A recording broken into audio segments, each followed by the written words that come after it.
the most important relationship that you have in life, and that's the relationship you have with yourself. I am going to introduce you to a habit that I want you to practice immediately. It is a habit that is based on profound research, and it is a habit that will help you improve the relationship you have with yourself. It will impact your happiness, your sense of control, your confidence. This is the Mac Daddy of all habits. You master this habit, you improve the relationship you have with yourself, and this is like the first domino. You know how in dominoes, when you line them up, there's that one domino that, boom, you knock that sucker over and woohoo, I can't even, all the other dominoes fall. So we are talking about the gateway to creating a positive ripple effect in your life and improving the relationship with yourself. And also, it is the secret, this habit, to self-acceptance and self-love. We know we should love ourselves. We should be kind to ourselves. We should accept ourselves. But nobody knows how to do it. And that's what this entire episode is about. I am going to boil the how down to one extraordinarily simple habit backed by a crazy amount of research that we will link to, and my own research study involving 175,000 people from 91 countries who tried this habit for 5 days in a row. So that means we've got data points that stack up to 175,000 times 5. I don't even know what that number is, but it's pretty big. This works. It's high-fiving yourself every morning in the mirror as part of your morning routine. That's it. And I've got the research to prove it. I've got studies to prove it. And what we have found based on our research is that it takes less than 5 days for you to have an absolutely profound breakthrough in your relationship to yourself by simply adding a high five in the mirror once a morning to your morning routine after you brush your teeth. And at the end of this episode, I want you to stick around because you are going to hear one of the most profound testimonials ever about the impact that one high five made on a woman's life named Chris. Like, you're going to need to bring the Kleenex because this is so goosebump, empowering, and encouraging and exciting. I'm not kidding. This is profound, profound, profound. And I know that you struggle with self-love because none of us know how to do it. I get questions on this every single freaking day. How do I love myself? I know I need to love myself, Mel, like this one from Maria. Hi, Mel. This is Maria from Spain. Can you explain how to learn to love yourself? I know I need to love myself as a part of my self-growth, but no one tells you how to do that. I'm curious, is there something I can do about that? I love this question because she's right. We all know we need to love ourselves, but how the hell do you do that when nobody has taught you how? I think the main reason why this concept of self-love is so hard to implement in our lives is because of the definition of love. If you look in the dictionary, love is defined as a feeling, but that's not what it is. Love is an action. And let's just take an example from your life. When you feel loved by somebody else, it's because of how they treat you. It's because of what they say to you. Like, for example, when Chris brings me a cup of coffee in the morning, I feel loved because of that action. When he says, I love you, Mel, I feel loved because of the action of speaking those words. But when it comes to loving ourselves, we're sitting around waiting for the feeling, and yet we're not recognizing the truth about love. You feel loved by other people when they demonstrate it through actions. The secret to self-love is demonstrating to yourself through your own actions toward yourself that you love yourself. And that's why the simple solution to having a breakthrough in loving yourself, the first domino that needs to fall, is something that I call the high five habit. This is a simple habit that I created that boiled down is simply adding a high five in the mirror to yourself, to your morning routine. That's what the high five habit is. Now, one of the reasons why I love this habit is because it has so much research. And the habit's very simple. When you wake up tomorrow morning, get yourself out of bed Go into the bathroom, brush your teeth, and then after you brush your teeth, you're going to put your toothbrush down. And the reason why I want you to do it after you brush your teeth is because I want to use some science called habit stacking. I want this to be part of your morning routine, what you're about to do. And so I want you to do it right after something that you do every morning, brushing your teeth. That way your brain will encode this high five habit even faster. And here comes the most important part. As you put the toothbrush down, you are going to look in the mirror. This is the hardest part of the high five habit. You're going to look in the mirror, and I don't want you to look through the person in the mirror. I want you to realize there's a human being that's standing in the mirror there with you every morning in the bathroom, and you have either ignored them or you have looked at all of the things you don't like about that person, whether it's the weight that you've put on or it's the bags under your eyes, or for me, it's one boob hanging lower than the other boob. You sit there and judge that person, or based on our research and studies, 50% of men and women cannot or will not look at themselves in the mirror. And the reason is so freaking sad. It's because they don't like the person they've become, or they have so many regrets in life about things that they did or the place that they thought that they would be, that they can't and won't look at themselves in the mirror. And if you can't look at yourself in the mirror, let's just stop at that right there, because what do you do with somebody you love? What's the action when you see somebody you love? You look them in the eyes. That gaze, eye to eye, gives you not only dopamine, but the oxytocin that is in your brain. It is powerful. It's an act of love to really make eye contact and hold a gaze with love and compassion behind it. So if you can't do that and you're not doing that, you're every morning demonstrating not love, you're demonstrating rejection and criticism. And so first step of the high five habit, you are going to put your toothbrush down and you're going to look at yourself in the eye. And it's going to feel weird if you don't normally do this. And the next part of this is very simple. Whenever you feel ready, you're going to raise your hand and you're going to high five the person you see in the mirror. Now, one of two things will happen when you do this. And again, I have so much data on this. I know because we've studied what happens. What's going to happen when you go to high five the mirror is you will either laugh out loud, and you'll laugh out loud because it's kind of dorky and funny. That's what I did the first time I high fived myself in the mirror.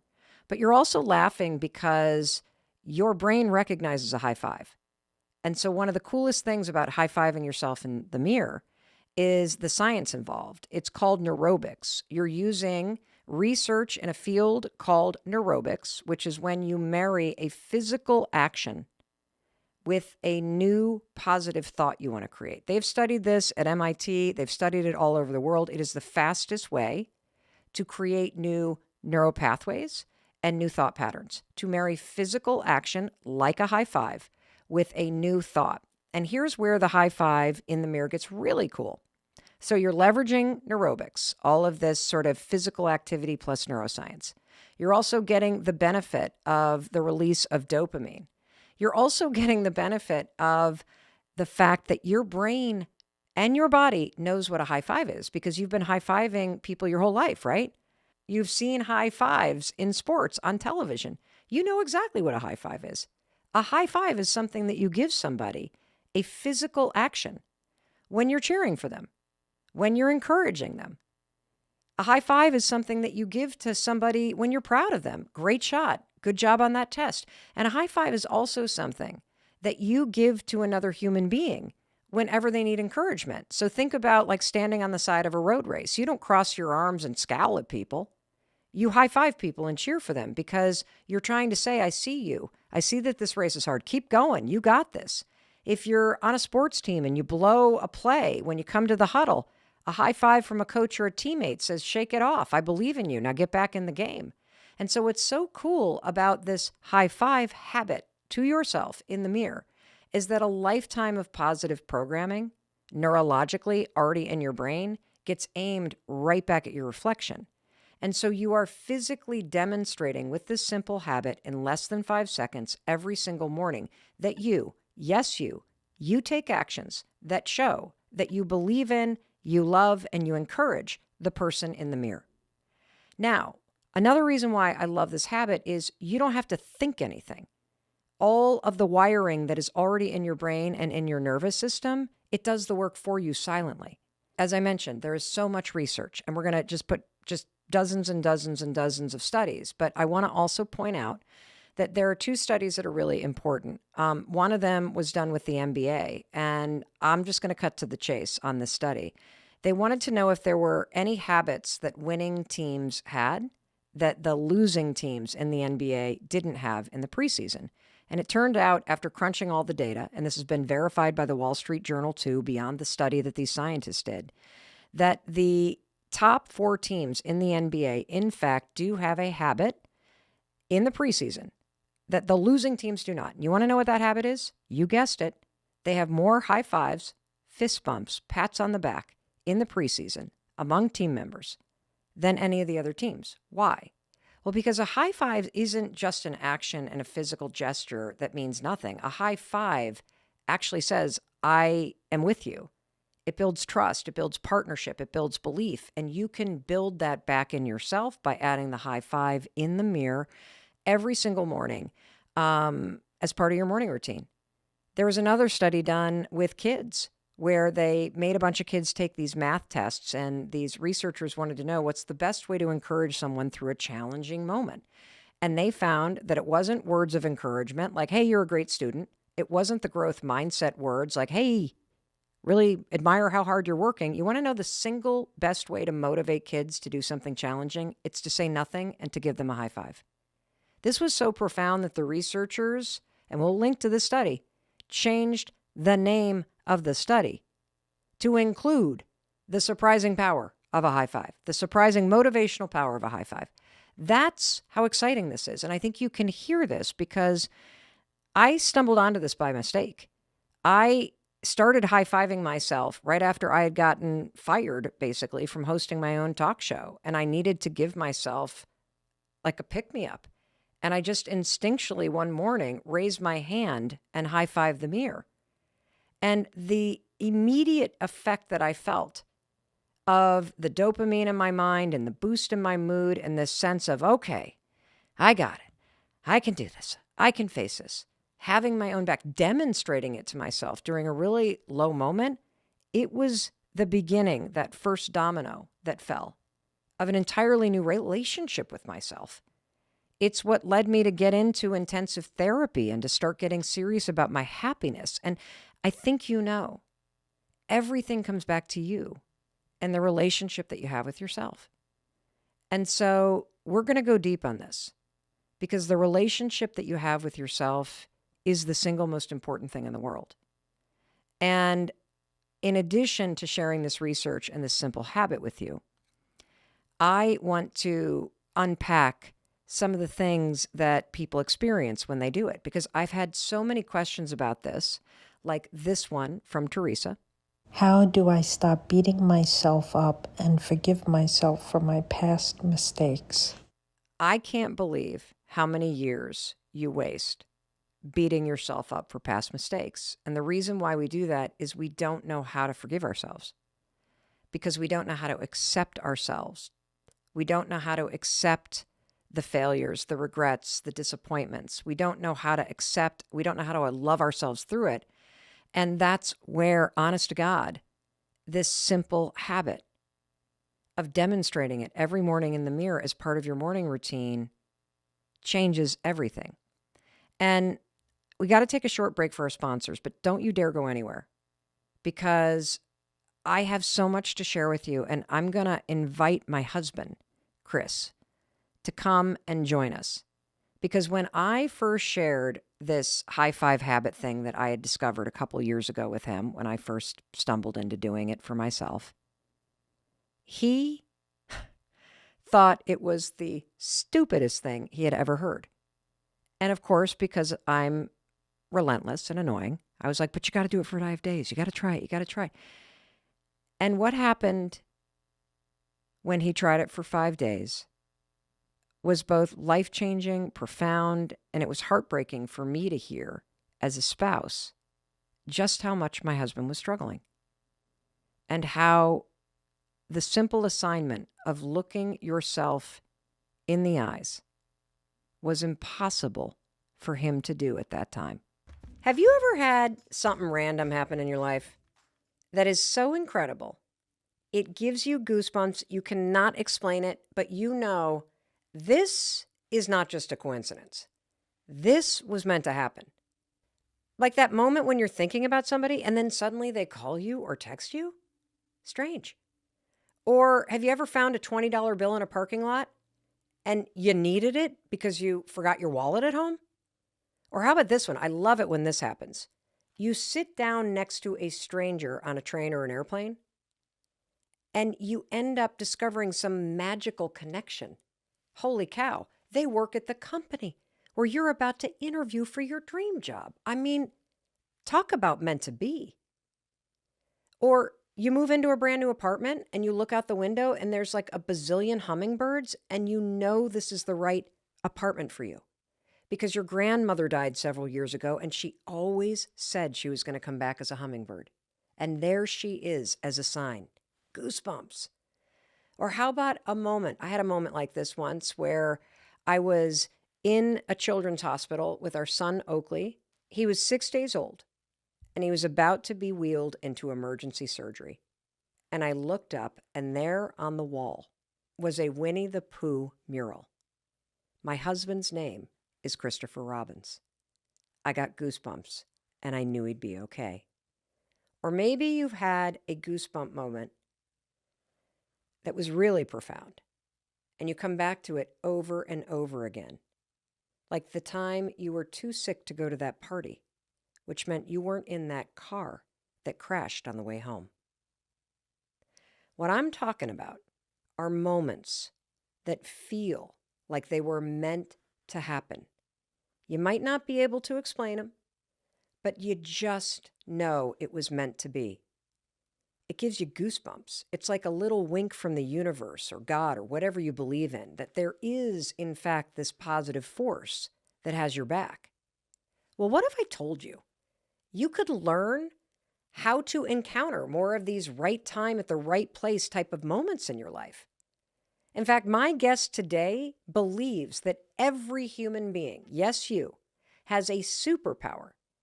And that superpower is that you can learn how to create more magic, more moments that give you goosebumps. In fact, there's a word for these moments that can't be explained: synchronicity. We're going to talk about the topic of synchronicity today, what synchronicity is, and how to create more synchronicity in your life.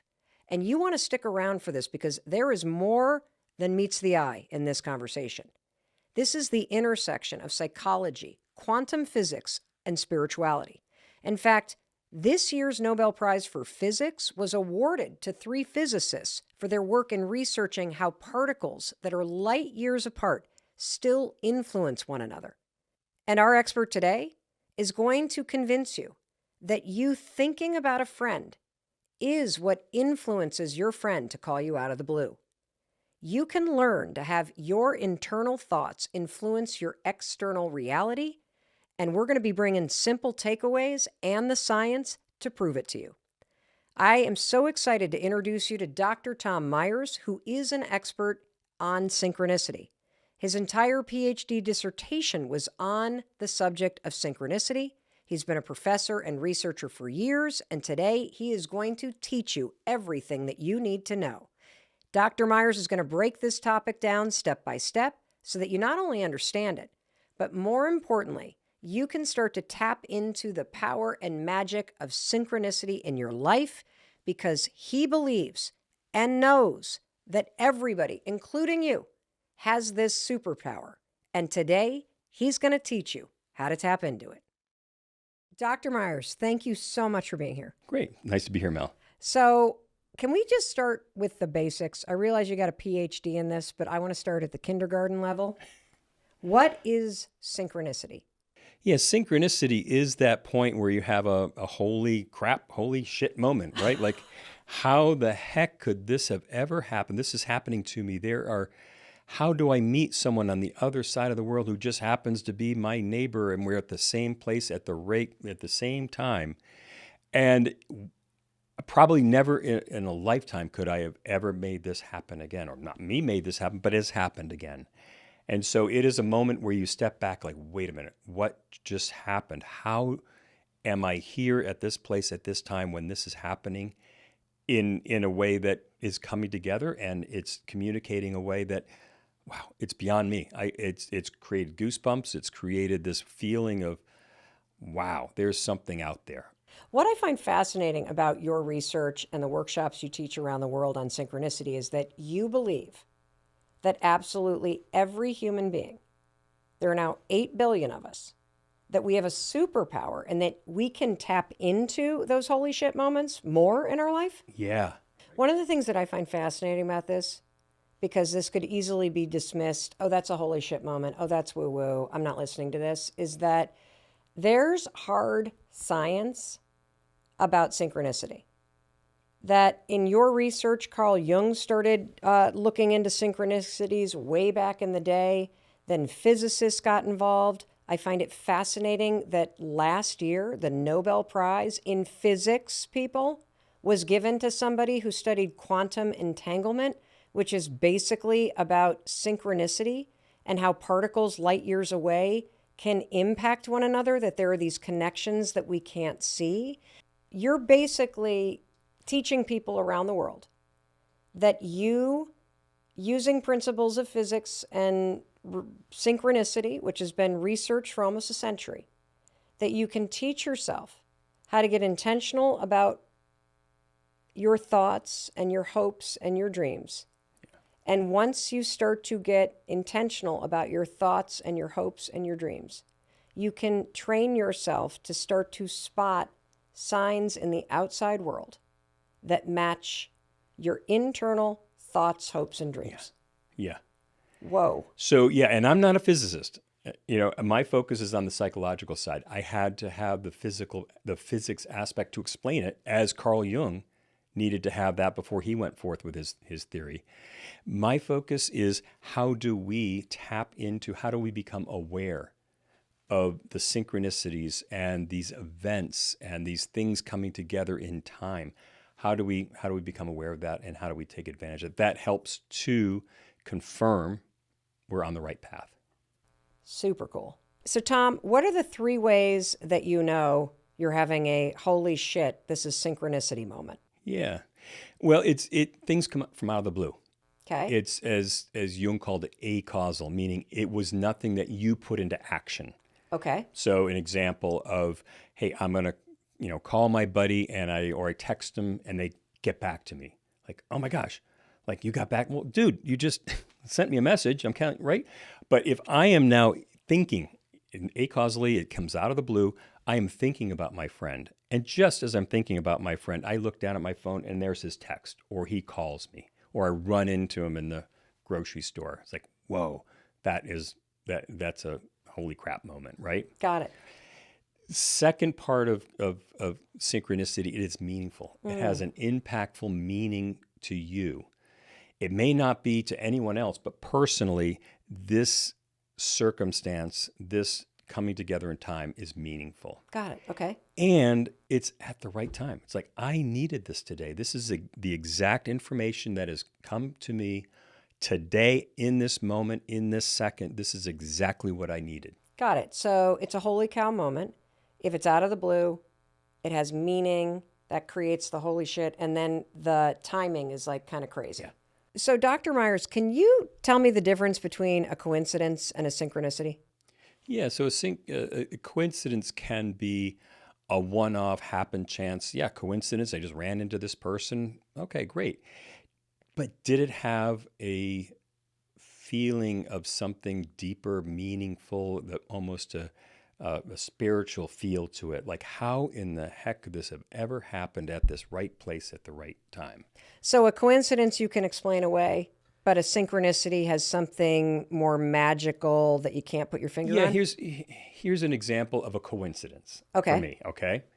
So I'm mowing my lawn, And lo and behold, a blue balloon just happens to float down and land on me. Okay. Okay. So I'm thinking, okay, what's the meaning of this? What is this about? Is there something there? Is there a synchronicity moment that I'm going to be able, I thought it was weird, to be way out in the country and this blue balloon happen chance just kind of float over and land on me, right? But I thought about it. It's like, no, it was just a freaky coincidence. There's probably a birthday party down the road and it blew over and it landed on me. I can't read into this any more than that. That's it. It's a coincidence. Okay. Can I ask you a question, though? Yes. But if you were the kind of person whose father loved blue balloons, Right. and that blue balloon had incredible meaning for you, and maybe it was even like your dad's birthday today. If that had happened and the blue balloon came down, landed on you on your dad's birthday, he's died, it was his favorite color, he loved balloons, that could be a Yes, synchronicity. absolutely. All of a sudden there's a sign. Okay. Because these events have all come together in time. The birthday, dad's death, loves blue. It means something to me. Got it. So it's more like that it elicits some sort of wonder or goosebumps or sense that this is happening for a reason. There's a message in this. Got it. Do you have an example in your own life of another synchronicity moment? Yeah. Probably my very existence. And I'll explain it. It's a synchronicity moment. Okay. Okay, so let's go back to 1990, 91. And in my former life, I was a ski racing coach. So in the summertime, we would go to Europe and we would train on the glaciers, ski, setting courses and training our athletes in the glaciers of Switzerland. Okay. I meet this other coach from Massachusetts. I'm in Vermont. We start riding up the T-bar and we become friends. We're talking, oh, this is great. Let's work together on some stuff. Tell me about your life and your parents. And he goes, well, yeah, my mom lives in New York. And, my dad, unfortunately, was killed in a glider accident, a sailplane glider accident, right? Very rare. I said, wait a minute. I know this story. I will finish. So all of a sudden I said, did this happen? Was this the accident that happened in Warren, Vermont? And the poor guy was like, yeah, I had never even heard that story before, how my dad died. So I kind of explained a little bit there. So how do you know this? Well, it just happens my father and his father were best friends. What? Yeah. My dad was a ski patrol at Snow Ridge in Turin, New York. And his dad, Roger, was a ski instructor. And they were best buddies, right? So here we are skiing in Switzerland together. My dad and his dad are best friends skiing together in the late 50s, right? Wow, this is mind blowing. Oh my God, how can this happen, right? It gets better. It gets better? And Roger introduced my dad to my mom who was visiting, right? So I think, oh my God, without Roger making that introduction, I probably wouldn't be sitting here in this life form as we're today. Wow. I have a crazy story like that. So when I was a sophomore at Dartmouth, I had been in a relationship for over a year with this amazing, amazing guy. His name is Howie, and just absolutely loved him. I really regret that he met me when I was a complete disaster. So again, thank you, Howie, for all your forgiveness. I had not yet discovered that I had trauma and I was not diagnosed with anxiety yet. And so he got the worst of Mel Schneeberger, which was my maiden name. But anyway, in the winter of that year, his dad died very tragically. And because his father had died very tragically, there was a bunch of issues financially. And it came into question whether or not Howe and his sister were going to be able to stay in college. And I'll never forget that summer, we were walking across campus because sophomore year at Dartmouth, everybody stays on campus for sophomore summer. And somebody came running out to meet us and said, how the dean wants to talk to you. And it turns out that an anonymous benefactor had come forward and was paying his tuition and housing and his sister's tuition and housing. So fast forward, that would have been 1988. Fast forward, it's now probably 1995. Howe and I broke up, go on totally different directions. I meet my now husband, Christopher Robbins, and his best friend is visiting from town. His best friend is visiting. And so his best friend is named Ramey, and he's now Kendall's godfather, just incredible friend of ours. And he invites us to come out to his parents' house in Princeton, New Jersey for the weekend. And so we're sitting there at Ramey's parents' house, and I'm meeting my husband's, like, one of his best friends from high school. And we're talking, and, oh, you went to Dartmouth? Oh, do you know how? And I'm like, do I know him? I freaking dated him for... And so all of a sudden, Ramey's mom nudges the dad and says, I think you should tell her. It was Ramey's parents who had been the anonymous donors, because Ramey's father and Howe's father had worked together at Bristol Myers Squibb when they both lived in Evansville, Indiana. And so all the stars came, and I started obviously sobbing, and so did they. And, you know, that was this incredible, just divine moment in my life. Wow. Yeah. It's powerful. Mm-hmm. It's a story that you have. It's just, I mean, you know, again, this, as you said, that divine peace, there's something there. There's a huge universe that communicates through people and through relationships and through signs, symbols, dreams that is communicating to us. And it kind of has this feeling of, oh my gosh, we're connected to it. So, coincidence? One of the best places to start is by adding a simple habit to your morning routine or your evening routine, which is to write down 5 things that you want. They can be small, they can be big, anything. So let me see if I can get the 3 steps to developing synchronicity as a superpower in your life. Yeah. Number 1, you have to supercharge your attention about what you want. And if you don't know what you want, start writing 5 dreams down every damn day. And if you want help with that, go to melrobbins.com/dreambig. We've got a sheet that thousands of you have already downloaded that'll walk you through how to do this. Make this a practice, because this all begins with what's inside your mind, inside your heart. And so you got to get serious about putting your attention on what you want instead of bitching about the things that you don't have or the way that things are. So superpowering your attention is step number 1 for developing synchronicity in your life, correct? Yep. Okay, great. So step number 2, Professor Myers, if I'm getting this, is opening up your heart to those moments where, now that you have supercharged your attention and said, I want that damn Gucci handbag. I don't care that it's sold out. I don't care that this, or I want friends. I need more friends in my life. I'm lonely. So you supercharge your attention to what you want. And then you got to be open to in the beginning, coincidences that you could easily be like, that's the way that my phone listens to me and it's serving up ads, or, oh, that person's just reaching out because they want something. You got to get rid of your negative filter on what's happening around you, and you got to wake the hell up and realize that all around you, Dr. Myers is here to profess people. He has researched this. All around you are magical connections, and it's connected to what you want inside you. Yeah.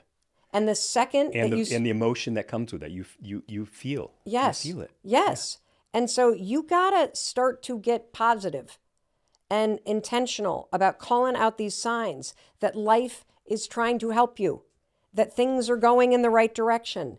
You got to grab one little thing and use it as like a little toehold to hold on to. And then when you call out that sign, you got to walk toward it. Yeah. Yeah. Is that right? Yeah. You know, I never realized that this is how I live my life. Like, I think what I've learned in this conversation is that synchronicity is something that I've been tapping into for a very long time. And there are periods in my life where I wasn't tapping into it and I was completely out of alignment and it was full of friction and self-destruction. And then there have been periods where I've allowed myself to say what I want, or at least say what wasn't working.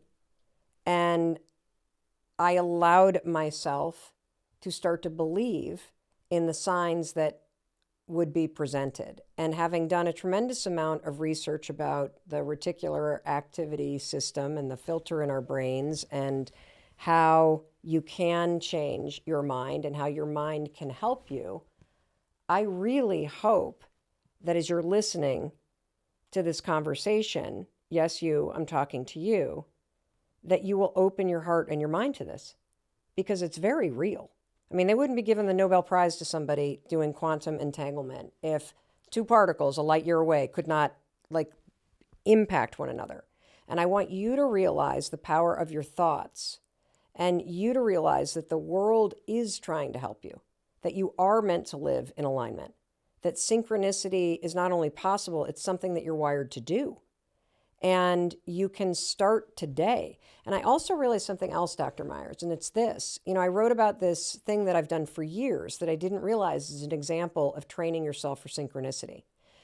And the assignment's very simple. Today, when you're done listening to this podcast, I want you to look around you and I want you to find the symbol of a heart. And I want you to find it in nature, just naturally occurring somewhere. It could be the shape of a cloud. It could be on the top of your coffee. Last night, I noticed somebody tagged me online and she was riding Peloton. And as she's riding Peloton, she looked up and in front of her, beyond the screen, was a bookcase. And up on the bookcase was a vase. And somehow coming through the window, the sunlight had made the perfect shape of a heart on that vase. And she called it out. And so when you look around today, whether it's a leaf or a spot, my dog has, I realized after we got our puppy, he has a spot on his nose that is a heart. And I'm like, if that's not synchronicity, this is the dog that's meant for me. And when you see the heart, I want you to just for a second, open your mind and your heart to this kind of cheesy notion that will change your life. And tell yourself that that heart was placed there for you to find. Because when you allow yourself to kind of experience life as a gigantic scavenger hunt, that every day there are clues all around you, clues that tell you you're on the right path or the wrong path, clues that are there to help you feel more confident and full of faith that you're heading in the right direction, that things are going to get better, that you're meant for more. When you can turn your life into a giant scavenger hunt, it is the most incredible thing in the world. And looking for hearts or seeing angel numbers or any other sign that might make you feel a little empowered, this isn't some cheesy thing to do. Not only is there neuroscience around how you're reprogramming the filter in your brain when you intentionally fire up your awareness and you look for signs, but I think something really, really important is happening too. Seeing signs, looking for meaning and synchronicities, it provides guardrails. And these guardrails, they keep you going. They make you feel less alone. And right now, you may feel really alone, but I want you to know you're not. You can use this heart exercise as a way to start to see synchronicity. We're dealing with an epidemic of loneliness, and it's impacting everybody. So whether you're flying high right now and you need to look for signs and synchronicities in order to land the biggest deal of your life, or you need to look for signs and synchronicities just to make it through another day, this can help. The truth is, synchronicity, signs, it can help you believe again. In fact, as we were just wrapping up the recording of this episode, an email came in, I kid you not, at 4:14 And I just happened to glance at it as we were literally about to go, okay, episode's done on synchronicities. And I said, everybody, wait a minute. Wait a minute. Eliza, who's a listener to this podcast, wrote in to the website for the form for the podcast. And here's what it said. I don't want anything, Mel. I just want you to know that I was literally on the verge of ending my life. And then I met you, my new friend. You're the one human on the planet right now who is able to keep me on this earth, and you don't even know me. Thank you. Also, I finally found one heart. I've been looking for days. It's a piece of coral, and I love you for telling me to look for hearts. Again, I don't want anything, just to say thank you for saving my life.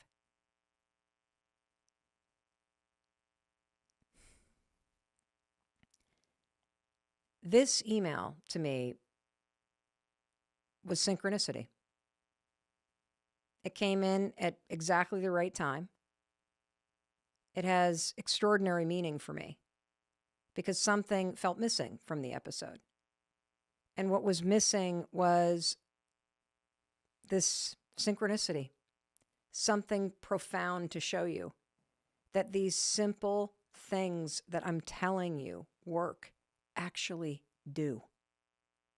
That sometimes all you need is to see a piece of coral in the shape of a heart and tell yourself that it was put there for you to remind you that yes, you are loved.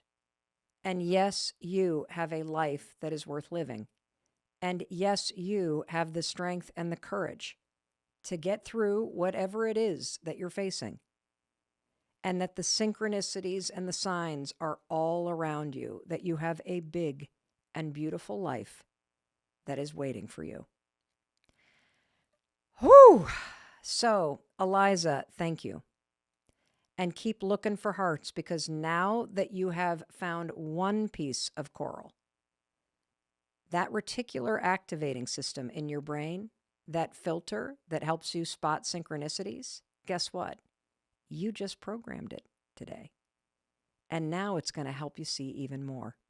Today, we've got brand new research, everybody. Yes. And we are going to introduce you to very simple behavior changes that you can institute immediately that will improve your life. Yeah. All grounded by research. Mm-hmm. And some of them quite shockingly weird and surprising. Yes. And these are all brand new, just released, amazing, legit studies. So we're super excited to share them. Okay. What is the first change we need to make? Definitely. So there was recently a huge brand new study from researchers at the University of Texas at Austin and U Chicago, all about the power of random acts of kindness. And this study is called A Little Good Goes an Unexpectedly Long Way, Underestimating the Positive Impact of Kindness on Recipients. Okay, but we all know that acts of kindness are things that make us feel good. But why is this brand new research something we have to pay attention to? So like in the year ahead, acts of kindness, people, all day long. How come we have to pay attention to this? Definitely. So what the researchers really looked into is, why do we not do random acts of kindness? Because what they found is they're actually pretty uncommon. We think that, oh, we just do this, we all know what to do. We don't. Most people do not do random acts of kindness. And it's because we actually don't think it's going to matter to other people. Oh. Yeah. And what the researchers found is it does. No matter how tiny, a random act of kindness makes a massive difference for someone else, and you are happier as a result of doing it. So that's interesting. Mm-hmm. So we know that we should be doing this. But what you're saying is that we don't do this. And this is where the insight comes in. Yes. Is that we assume it's not going to matter. Exactly. And a random act of kindness, it's like the littlest thing. Yeah. Smiling at somebody, Mm-hmm. putting your arm around somebody, waving Yeah. somebody into traffic. Yeah. Even tipping Yes. somebody that's Huge making your one. coffee and looking at them and saying thank you. Mm-hmm. These are all small things that make a difference. And we think it doesn't make a difference. And so I think that's where the learning is, at least for me. Yeah, definitely. Is that you're not doing it not because you don't think it's an important thing to do. You're not doing it because you don't think it matters. Yes, exactly. And the New York Times picked up this brand new study, ran a huge article on it, and there were thousands of comments of people sharing their stories of random acts of kindness. And it's a reminder that these do matter to people. And here's the interesting twist about this story, and it's why Tracy was so excited to talk about this particular piece of research. The stories were not from people who were like, oh, I started a pay it forward chain. No. Which, by the way, you know how everybody starts doing the pay it forward chains typically around the holidays where you're going to buy the coffee for the person behind you?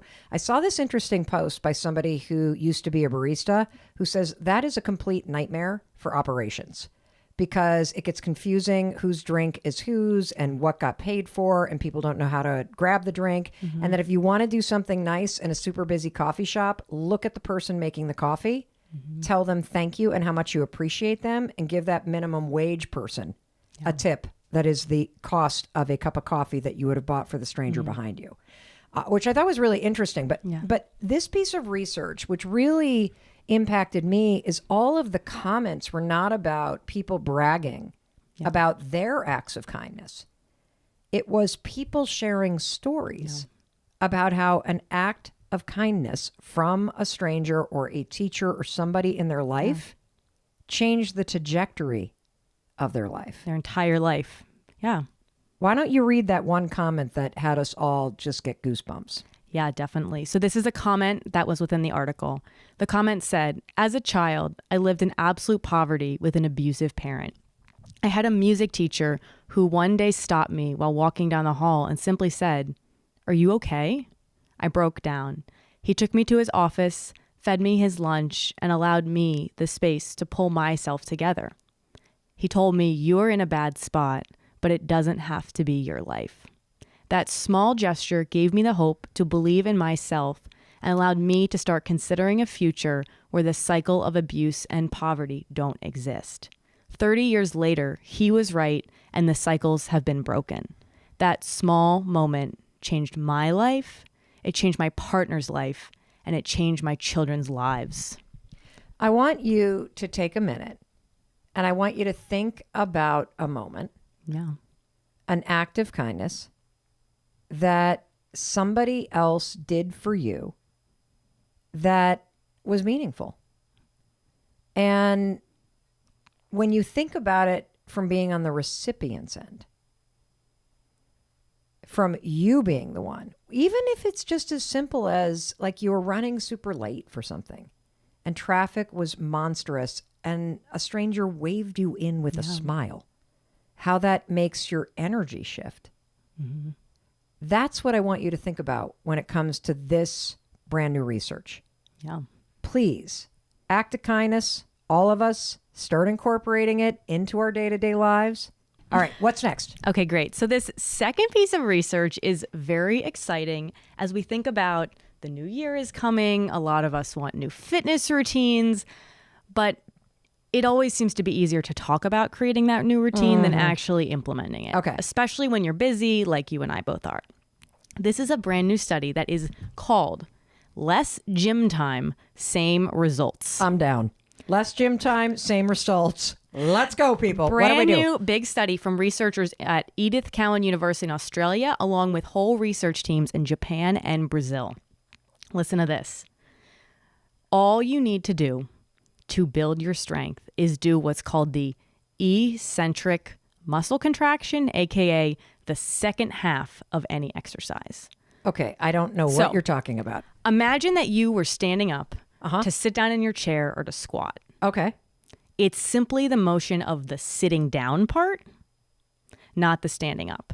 Okay, so let me see if I'm getting this straight. So are you basically saying that so many of us are losing the benefit of certain things we do all day long? Like for me, plopping into a chair. Yes. I let gravity do the work. I do not consider sitting in a chair exercise. Are you telling me that this study says that I can consciously sit in a chair differently and I will be exercising? Yes. It says that one muscle contraction in this downward movement for just 3 seconds a day can increase muscle strength if you do it each day. What? Well, okay, so you're not even necessarily talking about how, like, if you're doing bicep curls, you know how people are like, you got to slow down and not just flump the weight And that down? is true. And that in the research, they did use bicep curls to say people who just did the downward and then put their weights down. And then maybe they just got them back up, but it wasn't part of the motion. Yep. Yes. In exercise, they're saying you can cut your routine in half by just doing the second half of each exercise, but you can apply this in your life. Wow. For passive exercise. Okay, I'm down with passive exercise. I remember when my mom found this revolutionary way of exercising where you literally lay on a table and they strap your feet into things and they lift your legs for you. I'm like, I'm pretty sure that's not exercise, but if it works for you and it gets you there, great. But so I'm going to unpack this because there's two benefits to this. Passive exercise, everybody. What was the fancy word? Eccentric. Eccentric. So it's true. When I do strength training, I focus on lifting up the weight. I don't get intentional about resisting it dropping down. And the lifting up doesn't seem to matter that much, according to the research. Whoa. Yeah. Whoa. Now let's do the chair thing. So I want to try this. So I'm standing up. Okay. And normally when I go to sit down, I just like plop down. Yeah. You just went right into the chair gravity right now. did the work. Yeah. And the chair took the beating. Yes. Okay. So now I'm going to stand up and I'm going to... You are slowly going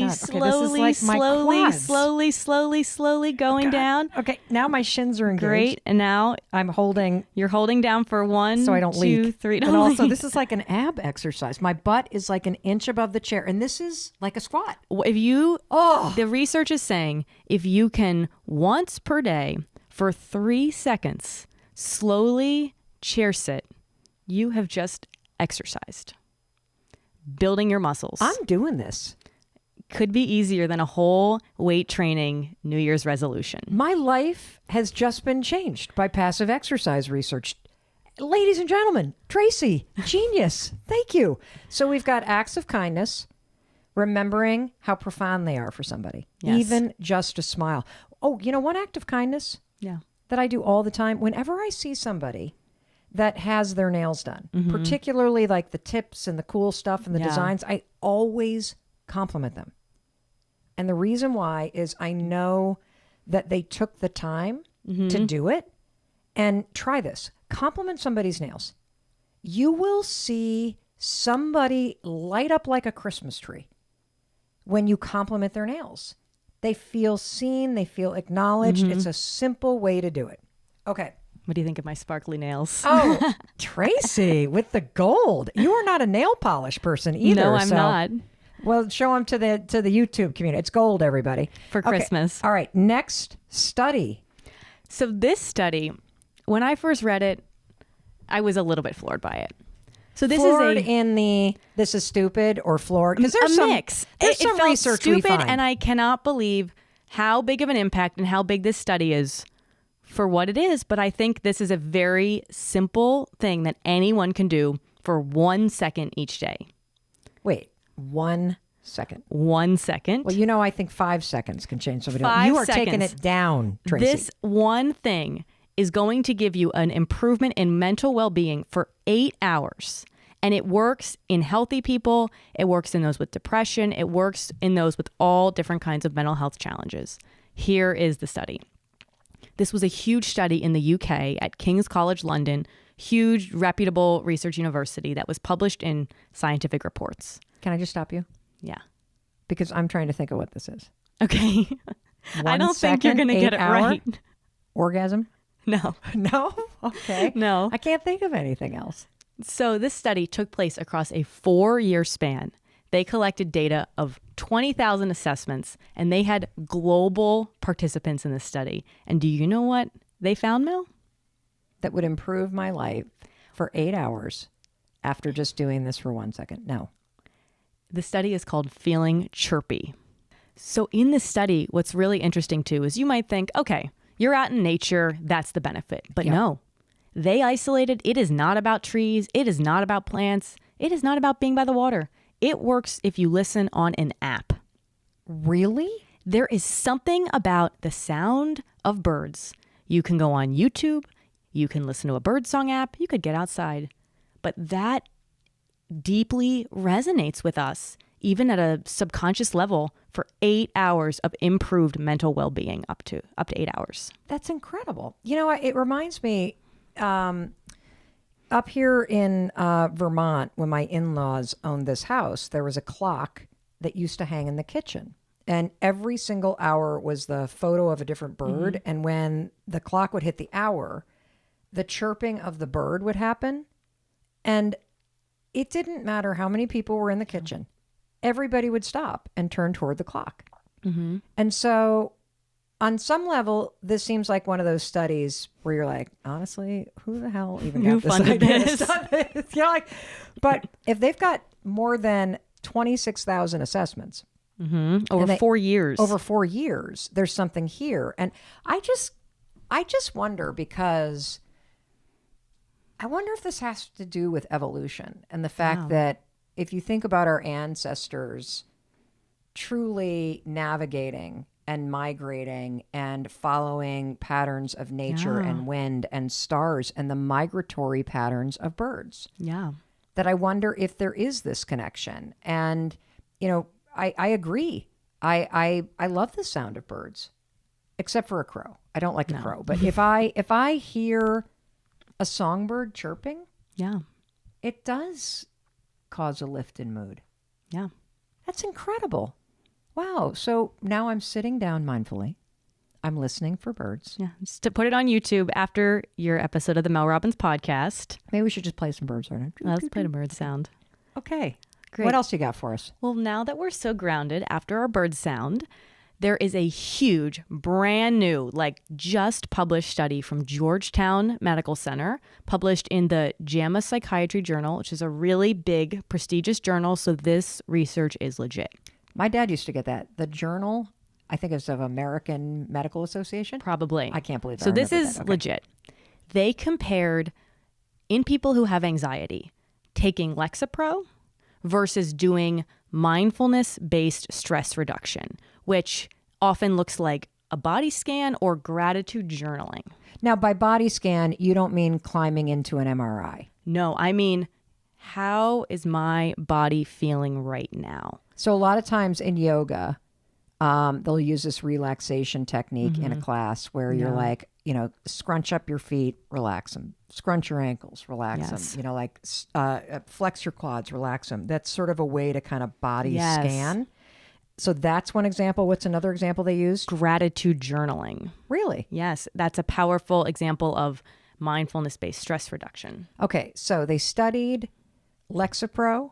Yes. And then they also studied these mindfulness techniques that bring you into your body and into the moment. Yes, and there are a number of them, but those are just two to highlight. Is the gratitude journaling. And what they found is the drop in anxiety was equal between Lexapro and just doing these deliberate mindfulness-based stress reduction practices like a gratitude journal. Wow. I think I have a hunch for why that Why? might be. Well, because as somebody who has dealt with and felt anxiety Yeah. for almost my entire life, I mean, I have it under control now and I profoundly understand it. So I'm annoyed by it, but I'm not scared by it anymore. What's interesting is that anxiety, as we know, is an alarm. Mm-hmm. And anxiety is signaling that something's up and you Yeah. need some reassurance. And anxiety also typically takes you immediately into the future Yeah. that something bad's about to happen. If you're directing your mind to pick up a pen and to start writing what you're grateful for, you're activating a part of your mind Yeah. that's different from the part of the mind that takes over when you're anxious.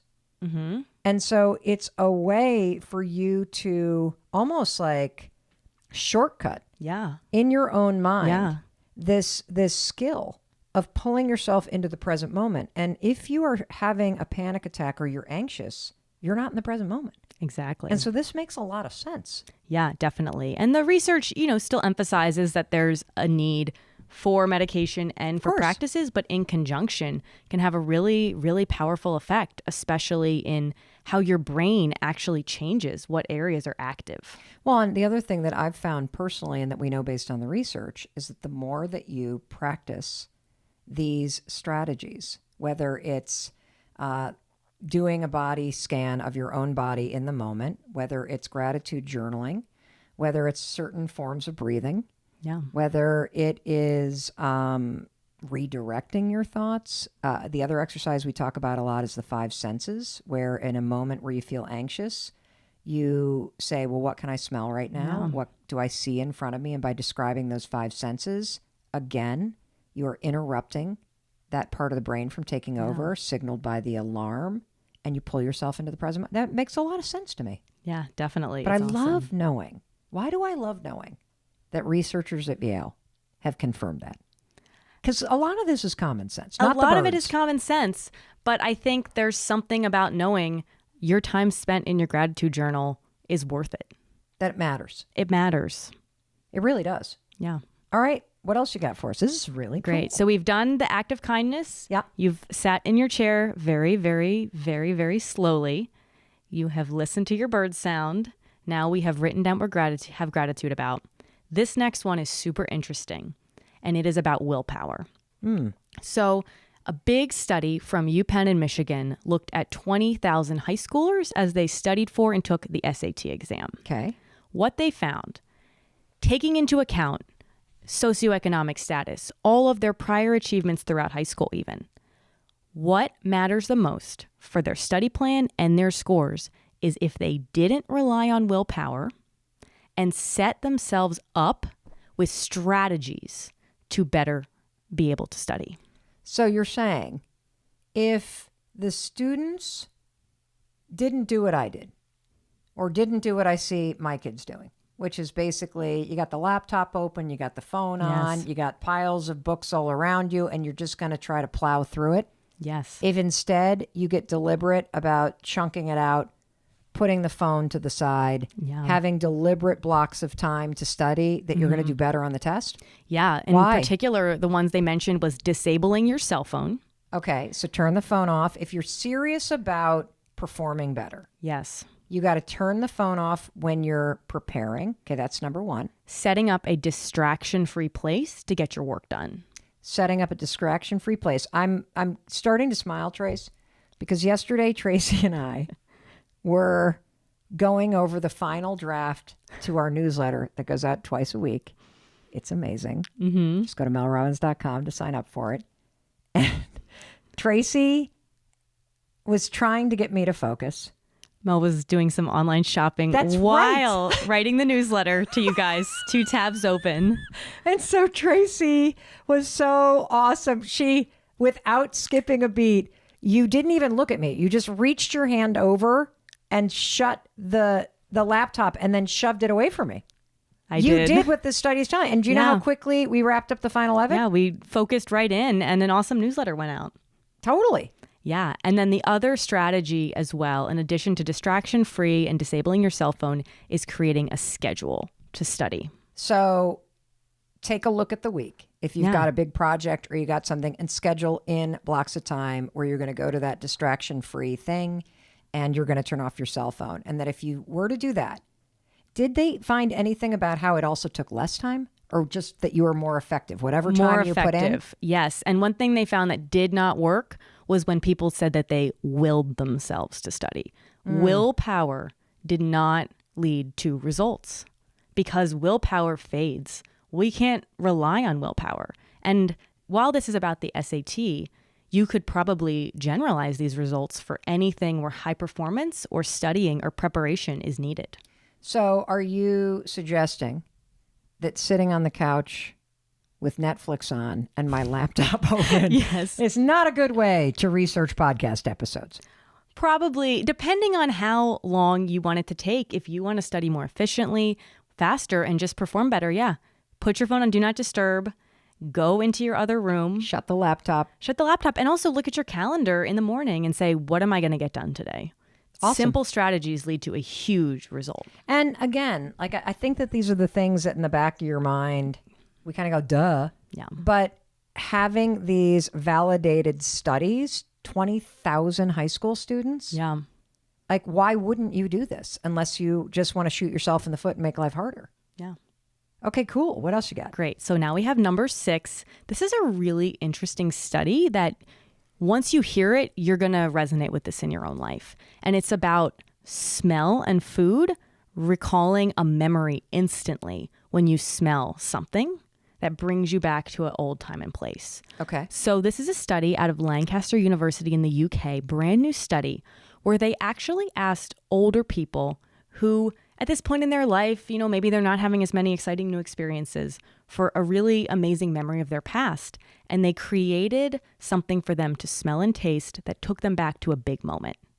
They actually 3D printed these tastes and smells on like a little Listerine strip type thing. So crazy research. Like the taste of your favorite ice cream treat from a vendor. Like I'm Yes, at thinking your about wedding, the one couple, it was the food at their wedding. They were able to taste it. Or someone who had a curry tasting one, they took them back to that memory. Strawberries from a day when they were young. And instantly, people were vividly transported back to this memory. Instantly. Wow. And the researchers say this is a very powerful implication for creating happiness hacks. If you knew that in the past you had the best vacation, the best memory, you can instantly access that deep memory by smelling that smell, having that food. That makes a lot of sense. Mm-hmm. My wheels are spinning because I'm thinking about my friend Pete Sheehan, who made me a cup of tea once. Mm-hmm. And he was very particular about how he made it because he said only his mother has ever been able to make tea that tastes as good as this certain way. Yeah. And what I bet it brings him back to his childhood. Yeah. Now, what's interesting about this, because this research that you're talking about in terms of how taste and smell cues memory, this is specifically applied to very positive memories. Very positive, yes. And it's really kind of cool when you stop and think about the fact that you can, as you said, hack happiness by bringing very positive memories. I remember a really interesting story that has always stuck with me because we know that this is true based on trauma research. Mm-hmm. That smell in particular can trigger a trauma response. And I believe it was in the book about trauma that was written, by a PhD medical doctor talking about how trauma can immediately bring you back to that just terrible thing that happened. And so the researcher or the psychiatrist was talking about how he was treating a high school student who had severe abuse. Mm-hmm. And all of a sudden, this kid had gone from being like a really great student and doing well in class to almost flunking out of this math class and being really disruptive in this math class. And it was very uncharacteristic of this kid to act this way, particularly in the math class. And so the therapist leaned in to try to figure out what the heck was going on. And what he discovered was this, that the math teacher had recently switched his cologne. Wow. And he was wearing cologne that was the same cologne that this kid's abuser had worn. Wow. And so just the math teacher coming up behind him, and the smell of that would trigger all of the trauma, which of course made him agitated and untrusting and not able to pay attention. The therapist got the math teacher to stop wearing the cologne. Issue gone. Wow. And so we know based on research that this is true around trauma and negative experiences. I think it's really, really encouraging to hear that smell conjures up positive experiences. In fact, I'm thinking about the fact that my grandmother used to wear a particular perfume. My father used to wear a particular cologne. And whenever I smell it or smell traces of it, I immediately remember them. Yeah. Oh, this is so cool. Didn't you have a friend that did this with her wedding? Yeah, definitely. Intentionally? What happened? Yeah. So I'm going to be getting married this year, and I was talking to someone who just recently had their wedding, and I asked if she had any advice for me. And she said something that I have never heard before. She said, figure out what your smell is going to be at the altar of your wedding ceremony, because that is a smell that for the rest of your life can transport you back to that moment. She said she picked out a very specific flower, one of her favorites with her favorite smell, and did a massive arrangement right where she was going to be standing at the altar during her wedding ceremony. And she even sprayed something, a smell there, so that she said for the rest of her life, she can instantly transport into that memory. And she said to me, I highly recommend more than anything else that you do that. And even not just for weddings, for any big moment of your life where you know that you're going to want to look back at this forever, create a signature scent. Know what your smell is going to be, and you will go back to that forever. Speaking of smell, my cat Noodle just walked in. Noodle has been giving his signature scent to all of your rugs lately. Yes, he's been really naughty. We've got this new puppy, as you may know, and so he has got a signature scent that he sprays around. All right. I that's interesting because you think about marking rituals with a certain cake or a certain this or a champagne, but getting intentional around the type of flower or the perfume that you wear or those sorts of things, that's super cool. Yeah, definitely. And you can apply that right now about things going forward or about any positive memory that you want to remember. Okay, cool. What else? Okay, great. So we're getting near the end of these new studies. This one I thought was so much fun. It's a study from Indiana University, the University of Connecticut, and Duke. And here's what it's about. It's about those mundane secrets that we hide from the closest people in our life. And that means, here's what the researchers define mundane secrets as: hiding small online purchases, foods that you don't want your partner or friends to know that you eat, or things like watching a TV show ahead of your partner when you guys are doing it together and they don't know that you're sneaking ahead.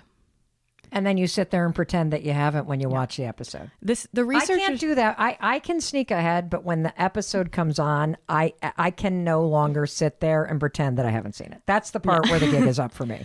So the researchers found that 90% of people have recently kept one of these everyday consumer behaviors a secret from a very close person in their life, a friend or their partner. And they report, you know what, my partner probably wouldn't care if they knew I watched ahead or I snuck a piece of cake, but they keep it a secret.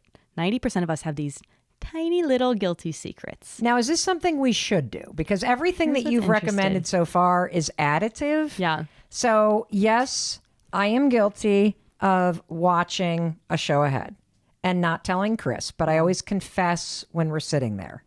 But they also did... Go ahead. Well, what's interesting is they actually found this is not a bad thing. It is okay to have your little guilty pleasures. You can hide little things from your partner. This is not about being dishonest. Listen to this. Tiny feelings of guilt, which don't hurt anybody, actually drives you to want to be better to your partner. Well, that makes sense because guilt has two forms. Destructive, which is the guilt that you use against yourself, where you just beat yourself up and make yourself feel bad. And then the guilt that is really productive because it motivates you to want to do better. And so are you saying that if, let's say, I'm trying to think of an example. I can give you an example that the study researchers found very common. Okay. What they found common is usually both partners do the same secret behavior and they hide it from the other. And a very common one is around diet. Okay. Like both partners are vegetarians when they're together and they secretly eat meat, not together. What? They said this little secret might propel both partners to try to show up in a bigger way because they feel bad about this when they're both doing it most of the time. Watching a show ahead, Chris might be doing the same thing. It's very common that both people do this and kind of propels you guys to show up and invest more. And maybe it's not the worst thing in the world. Wow. Okay, so what's the takeaway? Don't feel guilty? The first takeaway is if you, like 90% of people, have made an impulsive online purchase that your partner doesn't know about, or you snuck a piece of cake, or you're watching ahead on the TV show, first off, don't beat yourself up about it because the research shows they are probably doing it too. Like your partner's probably doing this. That is killer. Yeah. Like, so don't feel bad about that Amazon box showing up and you quickly sneaking it into the back of your closet so that nobody knows that you, yet again, ordered another pair of pants. Yes. And this is not about betrayal. This is not about a shopping addiction. This is about, they're calling it mundane things, things that do not affect your partner. It does not affect your partner that you went and had the extra piece of cake, or that you went and ordered another t-shirt for yourself. Or ate the gluten amazing bread at the dinner with your friends, but came home and ate the cardboard bread that was there. Yeah. And I think also, as we go into the new year, a lot of people might do challenges with others. I know you've talked about taking on a big fitness challenge with Chris. And there might be times when you slip up and don't want to say, and that is okay, is what the researchers are saying. As long as it doesn't hurt anyone, it could be okay. It sounds like it's more than okay. It sounds like it amplifies you wanting to show up. This is so cool. Yeah. So far we've covered 7 things. How important it is to add random acts of kindness, even just smiling at people, complimenting their nails, telling people that you appreciate them. Here's another one. Yeah. If I ever see somebody cleaning a public bathroom, I always stop and look in the eye and say, thank you so much for taking care of us. That's great. And most people are floored. Yeah. I love passive exercise.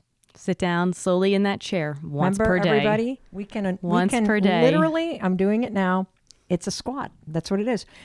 You are going to get an inch above the chair and hold it for 3 seconds. Yes. That's a legit squat is what I'm doing, because my quads are fully engaged. Okay. Sit there, on just down. sat down, because now you can hear my voice shift because I'm not efforting anymore. That is backed by researchers from Australia, Japan, and Brazil.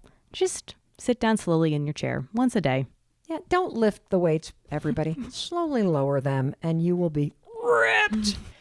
Birds. Birds are something we're going to add in. Who knew? I love this. Listen to a bird sound for up to 8 hours of just a better day. Well, you're not saying listen to birds for 8 hours. No. You're saying if you just listen to birds chirping for a second or two. Yeah. 8 hours of benefits. What? Okay.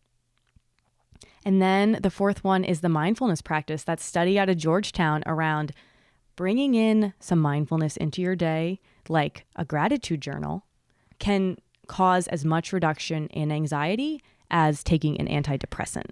And we just did this episode right before this one? Yeah, last week. Oh, on Monday.